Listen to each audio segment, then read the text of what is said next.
নমস্কার। আজ তোমাদের সামনে যে গল্পটা আমি তুলে ধরব সেই গল্পটা হচ্ছে one of the most popular stories.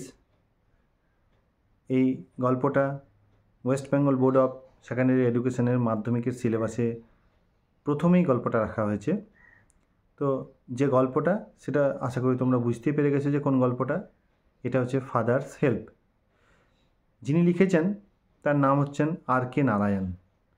ভারতবর্ষের অন্যতম যে সমস্ত জনপ্রিয় ইংরাজি সাহিত্যের লেখকগুলোর নাম আমরা জেনে থাকি তার মধ্যে এই আর.কে. নারায়ণ, অর্থাৎ যার পুরো নাম রসিপুরম কৃষ্ণস্বামী আয়ার নারায়ণ স্বামী, এই একজন বিখ্যাত দক্ষিণ ভারতীয় লেখক, যার গল্প ছোট থেকে বড় প্রত্যেকেরই মন ছুঁয়ে যায়। তো তারই লেখা এই গল্পটা আমরা যেখান থেকে পেয়ে থাকি তার অন্যতম একটা বিখ্যাত লেখা মালগুড়ি ডেজ। তো সেই মালগুড়ি ডেজ থেকেই এই আলোচ্য গল্পটি নেওয়া হয়েছে। এই আর.কে. নারায়ণ জনপ্রিয়তার একটা চূড়ান্ত পর্যায়ে তিনি উঠেছেন এবং এখনও তিনি সমানভাবে জনপ্রিয়তার খ্যাতিতে বিরাজ করছেন। 1901 সালে মাদ্রাজে তার জন্ম হয়। 2001 সালে তিনি আমাদের ছেড়ে চলে যান এবং the dark room, Malgudi days, the guide, এরকম অসংখ্য লেখা তিনি আমাদের উপহার দিয়েছেন। মালগুড়ি ডেজ যে গল্পটা আমরা পড়ি, এছাড়াও দ্য ম্যান এটার অফ মালগুড়ি, তারপর ধরো ব্যাচেলার পার্টি, এরকম নানা গল্প আমরা তার পাই। এই মালগুড়ি ডেজ যে গল্পটা পড়ি, মালগুড়ি একটা কাল্পনিক শহরকে কেন্দ্র করে তিনি অনেক রচনা নির্মিত করেছেন এবং এই রচনার ক্ষেত্রে একটা কথা বলে রাখি যে মালগুড়ি আদতে কোনো বাস্তবে কোনো শহর নেই, পুরোটাই লেখকের একটা কল্পনায় তুলে ধরা, কল্পনার তুলিতে চিত্রিত করা একটা শহর। সেই গল্প তিনি তুলে ধরেছেন। তার অন্যতম শ্রেষ্ঠ লেখা দ্য গাইড, এই উপন্যাসের জন্য তিনি 1958 সালে সাহিত্য একাডেমি পুরস্কার পান। এছাড়াও তিনি আরও নানা পুরস্কারে ভূষিত হয়েছেন এবং জনপ্রিয়তার খ্যাতিতে তিনি আজও সমানভাবে এবং অম্লানভাবে তিনি বিরাজ করছেন।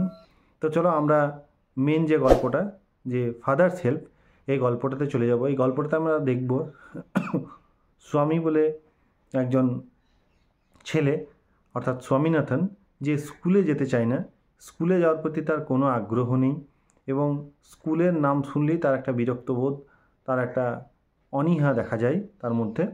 এবং তিনি তার শুধু তাই নয়, স্কুলের একজন শিক্ষক, যিনি অ্যারিথমেটিক টিচার অর্থাৎ পাটিগণিতের শিক্ষক, তো সেই গণিত শিক্ষক স্যামুয়েল স্যার বলে একজন আছেন এবং যার ক্লাস তো যার সম্পর্কে তার ধারণা এবং যার ক্লাস তার একদমই ভালো লাগে না। তাই ছাত্র শিক্ষকের এই সম্পর্ক, স্কুলের সঙ্গে একটা ছাত্রের সম্পর্কের এরকম একটা অবস্থা স্বামীনাথনের মধ্যে আমরা দেখতে পাই। অবশেষে তার বাবা কিন্তু তার কড়া মনোভাব দিয়ে তাকে স্কুলে পাঠায় এবং এই স্কুলে যাওয়ার পর সে কি হয় না, স্কুলে স্বামীনাথন স্যারের ক্লাস করে এবং শিক্ষক সম্পর্কে অর্থাৎ স্বামীনাথন স্যারের সম্পর্কে তার ধারণা পরিবর্তিত হয়। তার এক স্কুল সম্পর্কে আগ্রহের সৃষ্টি হয় এবং অচিরে দেখা যায় যে প্রথমে স্কুল যেতে না চাইলেও বাবার কড়া মনোভাব, বাবার জোর জবরদস্তি করাতে সে স্কুলে যায়। কিন্তু স্কুলে স্বামীনাথন স্যারের সম্পর্কে ভুলভাল ধারণা বাবাকে তথ্য দিলেও পরবর্তী ক্ষেত্রে স্বামীনাথন স্যামুয়েল স্যার সম্পর্কে ভুল তথ্য দিলেও পরবর্তী ক্ষেত্রে সে বুঝতে পারে যে তার ভুলগুলোকে এবং সেগুলোকে সে পরে রিয়েলাইজড করে সে বাড়ি ফেরে। যদিও বাবার দেওয়া চিঠিটা একটা অভিযোগের চিঠি, যেটা বাবা লিখে দিয়েছিল তার ছেলের বৃত্তান্ত অনুযায়ী, তো সেটা সে দিতে পারে না এবং সেও কিন্তু একটা জায়গা থেকে উঠে, মানে তার একটা মনোভাব থেকে সে সরে এসে একটা স্বাভাবিক মনোভাবের স্বাভাবিক ছন্দে সে ফিরে আসে। এটাই ডাইরেক্টলি না হলে ইনডাইরেক্টলি একটা বাবার অনুপ্রেরণা, বাবার যে সাহায্য, সেটা এখানে ফুটে ওঠে। তাই গল্পটার নাম ফাদার্স হেল্প দেওয়া হয়েছে। তো চলো আমরা দেখে নিই যে গল্পটার মধ্যে আমরা কি পাচ্ছি। তো ফাদার্স হেল্প প্রথমেই বলেছে, দেখো, লাইং ইন বেড স্বামী realized with a shudder that it was Monday morning. স্বভাবতই আমরা দেখবে শনিবার এলে যেমন যতটা আনন্দিত হই, সোমবার সকালে স্কুল লাইফে বিশেষ করে ছাত্র জীবনে যারা স্কুল যেতে আগ্রহী নও তারা দেখবে প্রচণ্ড তাদের একটা বিরক্ত অস্বস্তি বোধ লাগে যে ধুর আবার স্কুলে যেতে হবে, কি ফালতু একটা ব্যাপার, তাই না? তো স্বামীও তাই, লাইং ইন বেড, বিছানায় শুয়ে শুয়ে স্বামী রিয়েলাইজড উইথ এ সাডার, ভয়ে কেঁপে ওঠার মতো সে অনুভব করেছিল। কে? স্বামী। কী অনুভব করেছিল? That it was Monday morning, এটা ছিল সোমবারের সকাল। তার মানে আবার সোমবার থেকে শনিবার অবধি স্কুল চলো। It looked as though only a moment এগো ইট ওয়াজ ফ্রাইডে, এটা দেখে মনে হচ্ছিল যে আরে বাবা এই তো কয়েক মুহূর্ত আগেও তো এটা ফ্রাইডে ছিল, এর মধ্যে সোমবার চলে এলো। অর্থাৎ ফ্রাইডে ওদের মানে শনি রবি ছুটি থাকে, তো এই তো ফ্রাইডে ছিল, তো এর মধ্যেই সানডে চলে এলো এই কয়েক মুহূর্তের মধ্যে। এটা আমাদেরও মনে হয় ছুটির সময় যে ছুটিটা কত তাড়াতাড়ি পেরিয়ে গেল, ইস, এটা মনে হয়। তার স্বামীরও তাই স্বাভাবিকভাবে সেটা মনে হয়েছিল, এই তো কয়েক মুহূর্ত আগেই এটা যেন ফ্রাইডে ছিল, আজ সোমবার হয়ে গেল। অলরেডি মানডে ওয়াজ হিয়ার, ইতিমধ্যেই সোমবার সেই নাচরবান্দার মতো এসে হাজির হয়েছে। He hoped he didn't have to go to school, সে আশা করলো যে আজকে আমাকে আর হয়তো স্কুলে যেতে হবে না, তার ব্যবস্থা করবে হয়তো। দেখো কি বলছে, অ্যাট 9 o'clock, সকাল 9টা, স্বামীনাথন ওয়েল্ড, স্বামীনাথন বিলাপের সুরে বলল, আই হ্যাভ এ হেডেক, আমার মাথা ব্যথা করছে। মাদার জেনারাসলি সাজেস্টেড দ্যাট স্বামী মাইট স্টে অ্যাট হোম, উদার মনের হয় সব মারাই, তো সেই উদার ছেলের প্রতি উদারতা দেখিয়ে মা প্রস্তাব দিল স্বামীকে যে ঠিক আছে আজ তোমাকে স্কুলে যেতে হবে না, তুমি বাড়িতেই থাকো। অ্যাট 9:30, সকাল 9:30, when he ought to have been in the school prayer hall, ought two মানে উচিত অর্থে ব্যবহার করি আমরা, তো এই সকাল 9:30টায় যখন স্বামীনাথনের স্কুলের যে প্রার্থনা সভা, সে প্রার্থনা সভায় বা প্রার্থনার লাইনে থাকা উচিত যেই সময়টাতে, সেই সময় স্বামী কী করছে? স্বামী was lying on the bench in mother's room, তখন স্বামী তার মায়ের রুমে বেঞ্চের মধ্যে শুয়ে আছে। কেন? একটা অজুহাত করে রেখেছে, মাথা ব্যথা। Father asked him, have you no school today, ওর বাবা তখন কড়া একটা মেজাজে বলল, তোমার স্কুল নেই স্বামী আজ? হেডেক, স্বামী রিপ্লাইড, স্বামী বলল, মাথা ব্যথা। Nonsense, dress up and go, বোকার মতো কথা বলো না, জামা কাপড় পরো, স্কুলে যাও। হেডেক, স্বামীনাথন আবার বলল, মাথা ব্যথা করছে।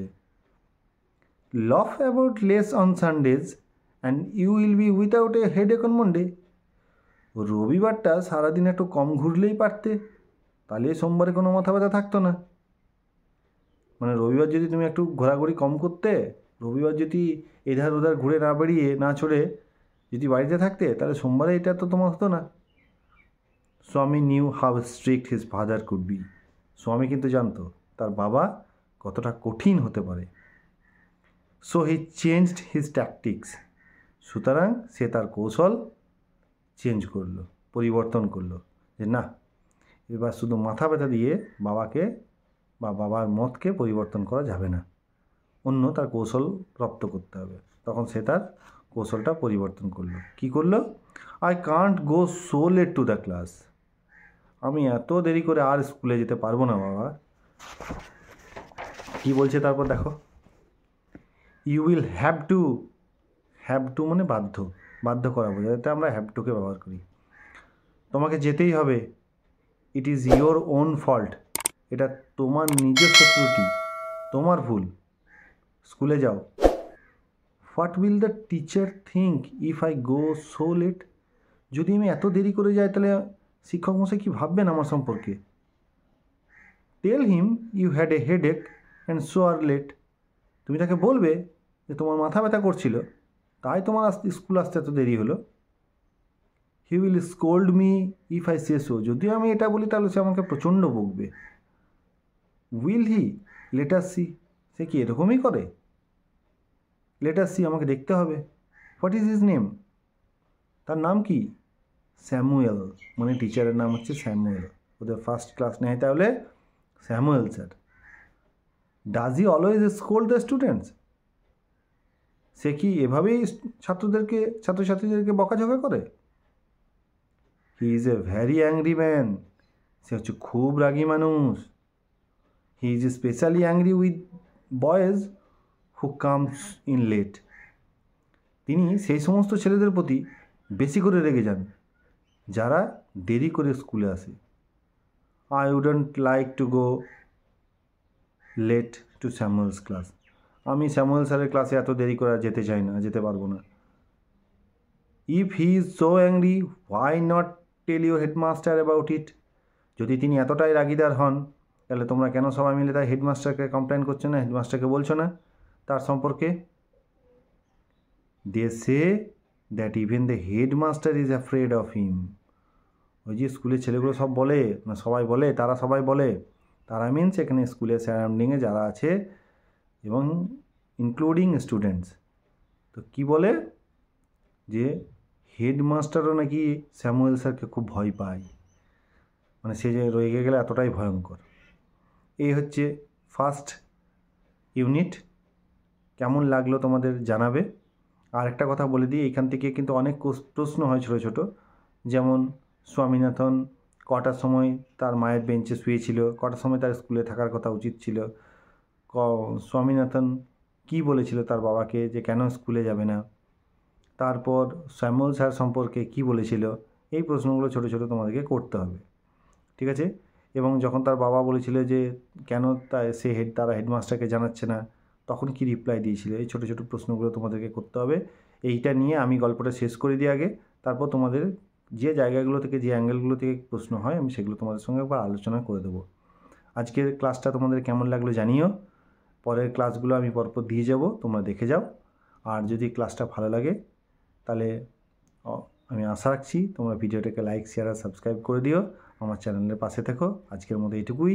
ধন্যবাদ, ভালো থেকো।